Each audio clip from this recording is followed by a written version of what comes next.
I clocked in a little after 9, Christmas night, when the parking lot was already empty and the snow had started to settle into thin, quiet lines along the curbs. Inside, the mall felt bigger than usual. The Christmas lights were still on, cheap strands wrapped around railings and fake trees, but the music had been shut off. No carols, no looping playlists, just the hum of the building itself. I grabbed my cart, filled the mop bucket, and started down the main corridor. The floors reflected everything: lights, pillars, my own shape, stretched and broken by the tiles. There was too much space for one person. That was the first thing I noticed. Not scary, just uncomfortable, like standing alone on a stage after the audience has gone home. I'd worked night cleaning for years, so silence didn't bother me. I actually preferred it. No crowds, no kids running past wet floor signs, just routine. I moved the way I always did, section by section, slow and steady, letting the mop drag in long arcs. Somewhere overhead, a vent kicked on. Farther down, an automatic door shifted and settled. Normal stuff. The mall was old. Things moved on their own sometimes. I told myself that as I passed the security panel near the atrium. I didn't stop. I wasn't even looking for anything. But the screen caught my eye anyway. A small line of text sat there, steady and unblinking. Movement detected. No location. No timestamp that meant anything to me. Just the words. I glanced down the corridor. Empty. I shrugged and kept walking. A minute later, the PA crackled to life. Steve's voice came through, flat, calm, completely out of place. Attention shoppers, please be aware that the mall will be closing shortly. Make your final purchases and proceed to the nearest exit. The words echoed, bounced off glass and tile, then faded. I stopped mopping and listened. Nothing followed. No footsteps, no response. I waited a beat, then another. I wasn't scared. It didn't even spike my pulse. Systems glitch after holidays. Sensors get jumpy when the temperature drops. And Steve was just a loop tied to a schedule that probably hadn't been updated in years. I figured Frank would reset it when he noticed. Or it would fix itself. It usually did. I didn't check the panel. I didn't radio anyone. I dipped the mop back into the bucket and went on with my route, pushing water across the floor until the reflections blurred and broke apart. The lights kept blinking softly above me. The hall stayed empty. Everything worked the way it always had. And that's what made it easy to ignore. It didn't feel wrong, just slightly off. I'd been on night cleaning long enough that the mall felt like a map etched into my body. I knew where the floors dipped just enough to catch water, where the tiles were cracked, where the vents breathed warm air in winter. I knew which corners stayed dusty no matter how often you wiped them down. I'd worked here for years, bouncing between shifts, but nights stuck. Nights made sense. Peak hours didn't. Too many people moving at once, all with their own urgency, all pretending they weren't in each other's way. At night, it was just me, the cart, and the rhythm of the work. I knew the mall better than my apartment. Some days, I wasn't sure that bothered me. The place was massive, bigger than it needed to be. Long corridors fed into wide atriums, which opened into more corridors, like the building had been designed to hold a constant flow that never really stopped. During the day, there were areas I avoided completely. The food court, the central atrium, the stretch near the anchor stores. Too loud, too tight, too much overlap. At night, those same spaces were easy, open, predictable. I could move through them without thinking, counting steps, lining up the mop strokes with the seams in the tile.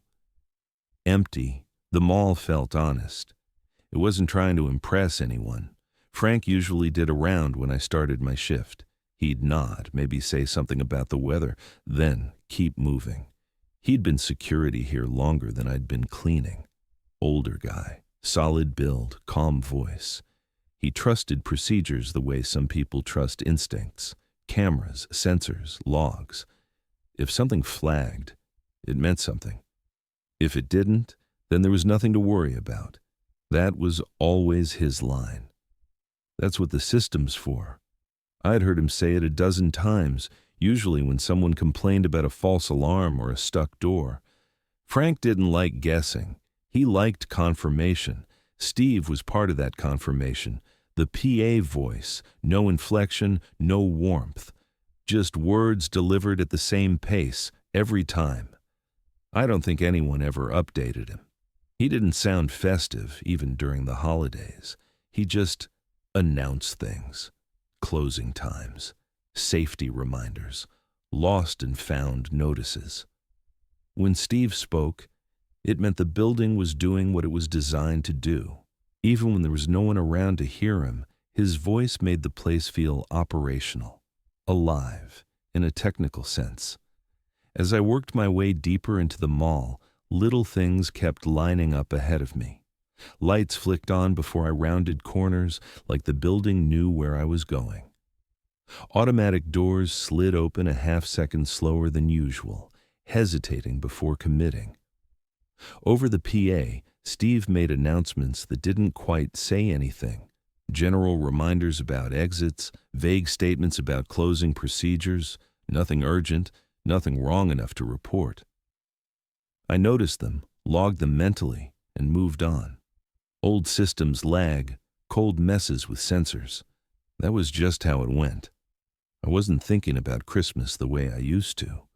It felt more like something to get through than something to enjoy. The build-up, the noise, the forced cheer. By the time it was over, all that was left was exhaustion and a weird kind of emptiness. Standing alone in the mall, listening to the echo of my own footsteps, I felt lighter than I had all week. The silence didn't press in. It opened up. No expectations, no performances, just space and time moving at the same pace. There were moments when the emptiness caught my attention, though. A stretch of hallway that felt longer than it should have been. An atrium that seemed to hold on to sound for a second too long. Once, I thought I heard movement behind me and turned, mop dripping onto the floor, only to find the corridor exactly as I'd left it. Empty. Still. I laughed under my breath and shook it off. Working alone does that to you. Your brain fills gaps, makes shapes out of nothing.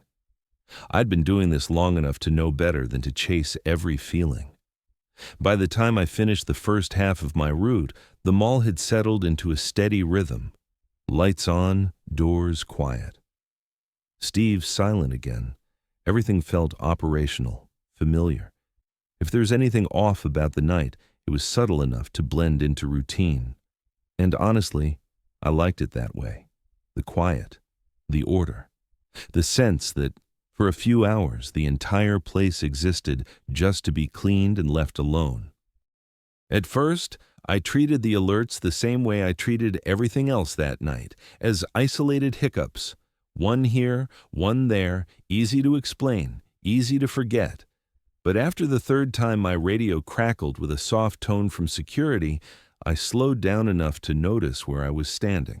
The food court, empty tables, chairs stacked upside down, holiday banners drooping like they were tired too. I glanced at the panel mounted near the wall. Another movement detected flag. Same wording, same bland font. I looked around. Nothing moved, nothing even creaked. Logic kicked in. Food courts had more sensors, wider coverage, higher sensitivity. That made sense. It still did, right up until the next alert pulled Frank toward the central atrium. I didn't follow him. I stayed on my route, but I started paying attention. Every alert came from a place I avoided during the day. The wide-open spaces, the choke points, the areas designed to hold as many people as possible without stopping them from moving. The atrium, the food court, The long stretch between the anchor stores where crowds used to bottleneck during sales. And every time, the result was the same. Empty floors, no sound, no visual confirmation. What stood out was what didn't trigger anything. Storage rooms stayed quiet, maintenance corridors stayed dark, staff-only hallways didn't register a thing, places no customers ever saw, places no one lingered. That was when the doubt started to creep in, slow and unwelcome. I finished my section and drifted toward the security office under the excuse of refilling supplies. Frank was there, leaning over the monitors, arms crossed. The screens showed the mall from every angle, wide shots, fixed corners, black and white feeds that flattened everything into shades of gray. No people, no motion, but I couldn't shake the feeling that the frames were crowded anyway. Not with shapes, with intention. Like the cameras were pointed at something that had just stepped out of view. Frank noticed me staring. "False alarms," he said, like he was closing a case. "Happens after holidays." I nodded. He tapped the console once. That's what the system's for. Steve chose that moment to speak, announcing closing procedures to a mall that had been closed for hours. Frank didn't react. Neither did I, at least not outwardly. I went back to work, but my pace changed. I wasn't rushing anymore. I wasn't drifting either. I was measuring, counting steps, checking my reflection in the glass as I passed storefronts. A few times I felt it, someone moving just behind me, close enough that I expected to hear fabric brush against fabric. Each time, I turned slower than I meant to. Each time, there was nothing there. The hallways stayed long and empty. The lights hummed softly overhead. I told myself it was just the quiet messing with my head. The brain hates gaps. It fills them with movement, with presence. That explanation held up, right until it started happening in the same places every time. Nicole came back around 10. I saw her near one of the smaller stores, her coat half-zipped, keys in hand. She looked embarrassed, like she'd been caught doing something wrong. She said she'd left her bag in the back room and just needed a minute. I told her Frank was on duty. She waved it off. "Everything's still on," she said, glancing around. "Feels like it's still open anyway." She smiled when she said it, casual, unbothered. I watched her disappear down a corridor I knew well when it was empty. I went back to mopping, but I kept an ear out. Her footsteps echoed longer than they should have. The alerts kept coming. Same areas, same order, food court, atrium, wide corridors. Frank responded to each one, methodical as ever. I could hear his radio checks, his boots on tile, his steady breathing when he passed close enough. He trusted the pattern because he believed it was random, because randomness meant malfunction, not intent. I didn't have that luxury anymore. I started checking the time between alerts, the spacing, the way they never overlapped. It was like the system was waiting, resetting, letting the space settle before triggering again. That wasn't how glitches worked. That was how schedules worked. I checked the cameras again, alone this time. I zoomed in on the atrium feed. The image was still, clean. Too clean. But the longer I stared, the more it felt like I was late to something, like whatever caused the alert had already moved on. I scrubbed the footage back a few seconds. Nothing changed, no flicker, no shadow.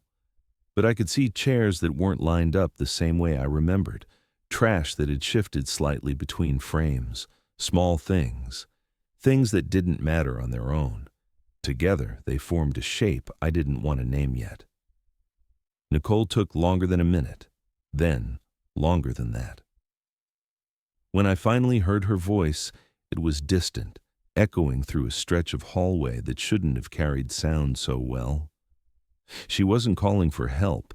She sounded confused, like she'd taken a wrong turn in a place she knew by heart. I started toward her, then stopped when Steve cut in again with another generic announcement. Same words, same tone. The system was behaving perfectly. That was the problem. Everything was happening where it was supposed to happen, just without the people.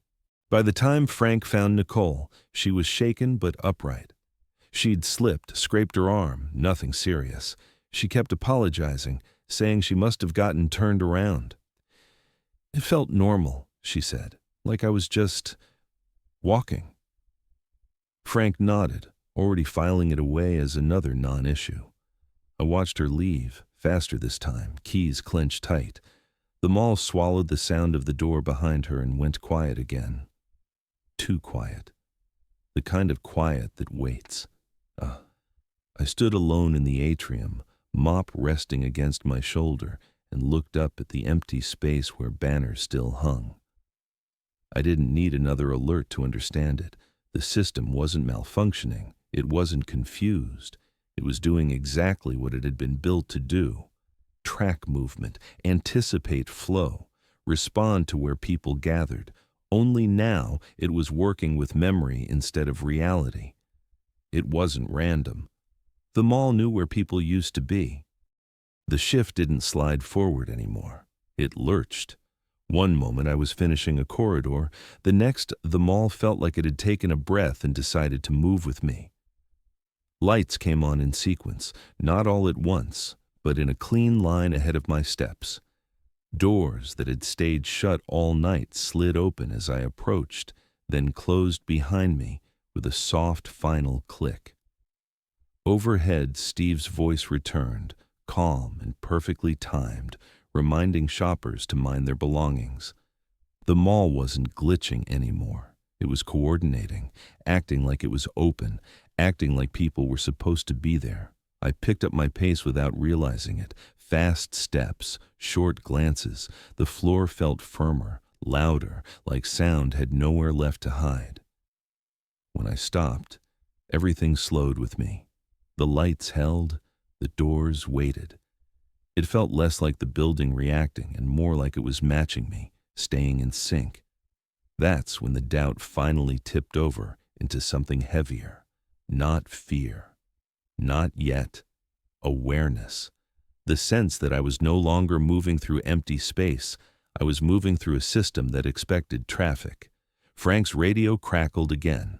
Another alert. Same tone, same destination pattern. I heard his boots pass nearby, steady and unhurried. He didn't sound worried. He sounded focused, purposeful. That bothered me more than panic would have. He trusted what he was hearing, trusted that the alerts meant something concrete. I followed him at a distance, watching how the light seemed to favor his path, how the doors opened just wide enough to let him through. He stopped in the middle of the food court, scanning the empty tables like he was reading a room only he could see. "Nothing here," he said into his radio. His voice echoed and died too quickly. He didn't move on right away. He stayed there, posture straight, hands resting near his belt, waiting. I didn't interrupt him. I told myself he was just being thorough. That was Frank, thorough to a fault. But the longer he stood there, the more wrong it felt, like he'd reached the end of a script and didn't know which line came next. Steve filled the gap. "Please remain calm and enjoy your shopping experience." Frank didn't react. He didn't even blink. I called his name, once, then again. He turned slowly, eyes unfocused, like he'd been pulled out of a thought that wasn't his own. "System flagged it," he said. "Means something's here." "There's no one," I said. He frowned, not at me, but at the space around us. "Doesn't matter," he said. "That's what the system's for." Then he turned back to face the empty tables and stayed there. Still. Alert. Doing his job for a crowd that wasn't real. I backed away, heart beating faster now, not from what I saw, but from how normal it looked to him. I needed distance, perspective. I headed toward the security office, the place that made sense of things. The hallway leading there lit up in stages, guiding me like a runway. Doors opened ahead of me without hesitation. The mall was efficient now, confident. It knew where I was going before I did. Inside the security room, the monitors glowed brighter than before. Every screen showed the same truth: empty corridors, empty atriums. But the alerts kept stacking along the side panel. Movement, movement, movement. I reached for the console, fingers shaking just enough to notice. I tried to override the system, shut down the sensors, kill the announcements. The buttons responded. The screens flickered. But the alerts didn't stop. They rerouted, like water finding another channel. "This isn't right," I said, mostly to myself. Steve answered immediately. "All systems operating within normal parameters." I backed away from the console. The room felt smaller now, tighter, like it wasn't meant for someone to stay in. I thought about Frank, standing alone in the food court, guarding nothing. I thought about Nicole. I hadn't seen her leave. I checked the monitors again, scanning for her jacket, her hair, anything that proved she was still inside. Nothing. Just the same empty frames that never quite felt empty. I heard her before I saw her. Footsteps, uneven and quick, echoing from the far end of the corridor outside the security office. Her voice followed, sharp and breathless. "I don't know where I am," she said. This isn't where I came in." I rushed out, calling her name. The lights surged brighter, then dimmed like the mall was recalibrating. Nicole stumbled into view, eyes wide, one hand pressed to her arm where blood smeared her sleeve. She looked at me like she was seeing a stranger. "I just kept walking," she said. "Everything was open. Everything looked right." "What happened?" I asked. "I tripped," she said. "I think. I don't know. I turned around and it was all different." She laughed once, sharp and wrong. "I swear I heard people." I helped her to a bench, sat her down, tried to slow her breathing. She kept glancing past me like she expected someone else to sit beside her. Steve spoke again, thanking customers for visiting. Nicole flinched hard at that. "Make it stop," she said. I didn't know how. I walked her to the exit myself, ignoring the way the lights kept trying to pull me back toward the center of the mall. The doors opened easily this time. Too easily. Cold air rushed in. Snow. Real silence. Nicole didn't look back. She left with her keys clenched tight, the sound of the door closing behind her echoing longer than it should have. When I returned, the mall had shifted again. The lights dimmed all at once. The announcements cut off mid-sentence. Doors froze where they were. Then everything went dark. Not a slow fade, a clean drop, like someone had pulled the plug. I stood there, breathing hard, listening. No hum, no footsteps, no Steve. Absolute silence. I waited. Seconds stretched, my ears rang. The darkness pressed in, but it didn't move. It didn't guide. For the first time all night, nothing responded to me. I didn't relax, I didn't celebrate. I just stood there, mop still in my hand, knowing the calm felt rehearsed, like a pause between instructions. The silence didn't end cleanly. It thinned, the way fog does when the sun hasn't risen yet, but you can feel it coming. I stood where I was, not moving, afraid that if I took a step, the mall would remember me again. My breathing sounded too loud. I focused on it, counted each inhale, each exhale. When the lights finally came back, they didn't snap on. They rose slowly, dim and tired, like the building had lost confidence in itself. Nothing announced the change. Steve stayed quiet. The doors didn't move. For a moment, the mall looked like what it was supposed to be, an empty structure, walls, floors, space. I walked carefully, testing each step. No response, no sequence of lights guiding me. That's when I realized the system hadn't shut down. It had paused. like it was waiting to see what I would do next. I passed the food court again. Frank was still there. Same spot, same posture, sitting now, hands resting on his knees, eyes fixed on the open space in front of him. He looked like someone waiting for a late bus. I said his name softly. He didn't answer. I moved closer, close enough to hear his breathing. Slow. Even. He was awake. He just wasn't here anymore. I asked him what he was waiting for. His lips parted, then closed again. Nothing came out. There was no confusion on his face, no fear, just purpose without direction. I backed away and let the distance grow. It hit me then that nothing had grabbed him. Nothing had dragged him across the floor. He had walked there on his own. He had stayed because staying made sense. The system told him there was something to guard. And Frank trusted the system. That trust had been enough. I kept moving, slower now, replaying the night in pieces, the alerts, the announcements, the way the lights had anticipated movement. None of it pointed to a presence. There was no someone hiding in the dark, no thing slipping between frames. What I'd been reacting to wasn't a creature. It was a pattern, repeated behavior, maintained roles. The mall wasn't responding to people. It was replaying them. That realization didn't bring relief. It made everything heavier. The mall didn't remember faces or names. It didn't remember voices. It remembered flow. It remembered density. It remembered how people moved when they were together, where they slowed, where they gathered, where they waited.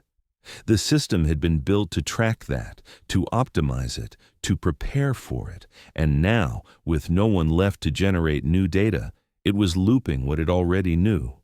I thought about Nicole saying it felt like the mall was operating correctly. She hadn't been wrong. Everything had worked. Doors opened, lights guided, announcements reassured. The problem wasn't malfunction, it was accuracy without context. The system was doing its job in a space that no longer needed it, and anyone who stepped into that rhythm became part of the playback. The rule started to form in my head, not as a sentence, but as weight. Those who trusted the system were pulled in.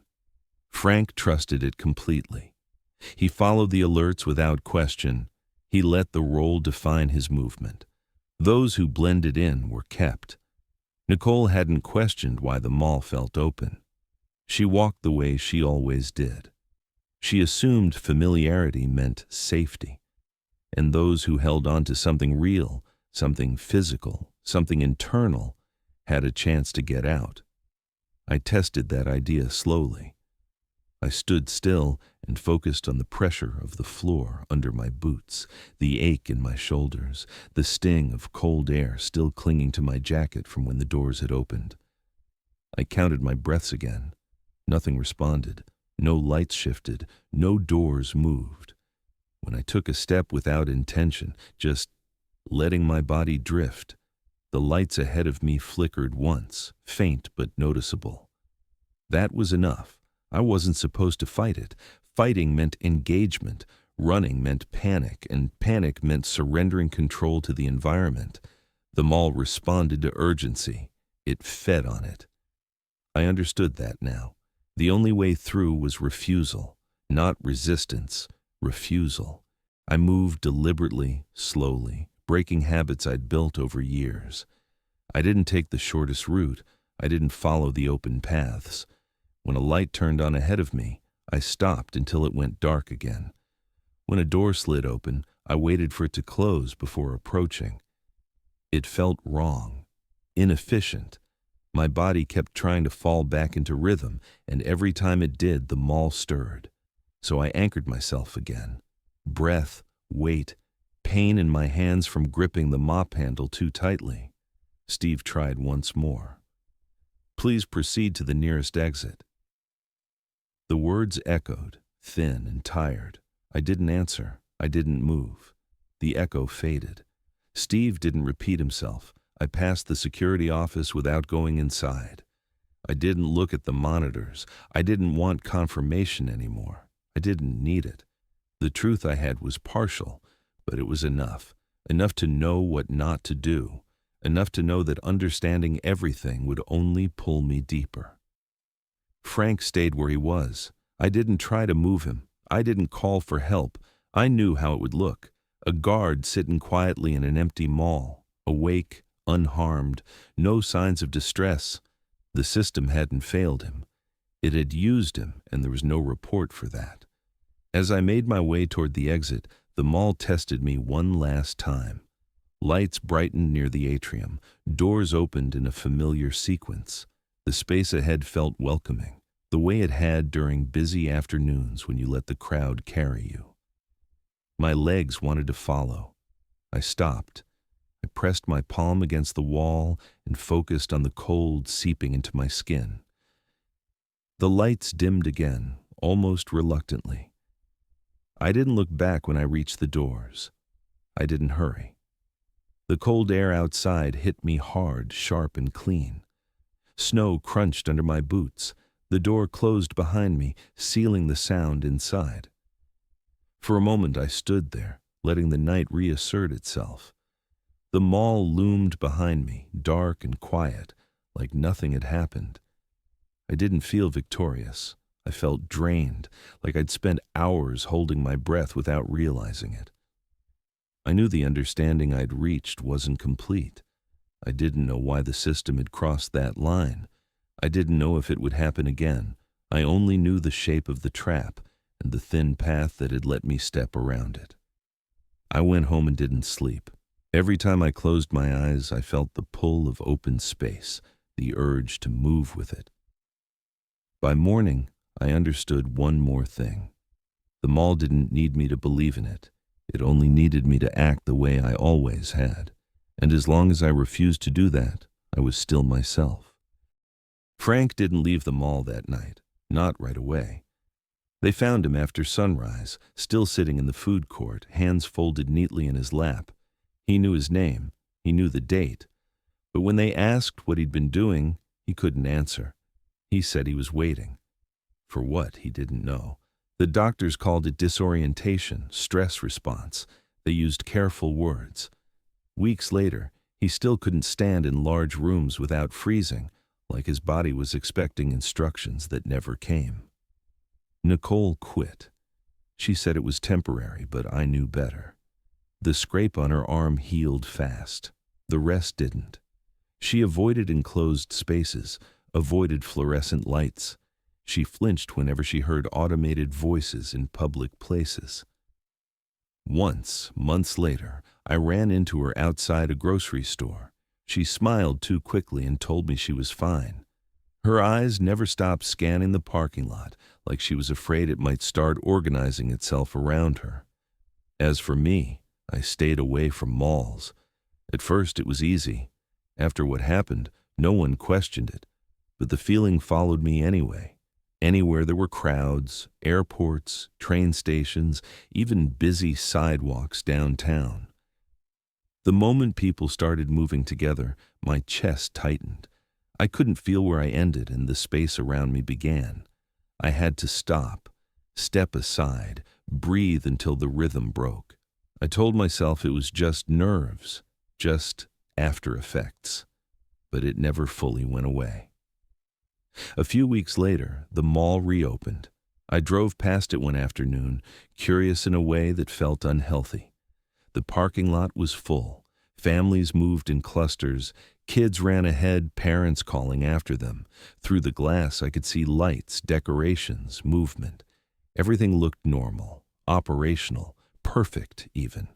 The doors opened and closed on time. The PA system spoke when it was supposed to. Steve's voice blended into the noise, unnoticed. I stood across the street and watched people flow inside. The same atrium, the same corridors, the same spaces that had once been empty enough to hear your own thoughts echo. Now they were loud again, alive. And that was when it hit me, the worst part of all of it. Watching from a distance with people everywhere, I felt the same unease I'd felt that night. Not stronger, not weaker, just the same. I couldn't tell anymore. I couldn't tell where the system ended and the crowd began. I don't think the mall needs empty nights now. It learned what it needed to learn. Crowded or vacant, it doesn't matter. The pattern holds either way. And once you've felt yourself almost slip into it, once you've felt how easy it is to move when something else decides the flow for you, that knowledge doesn't leave. It just waits.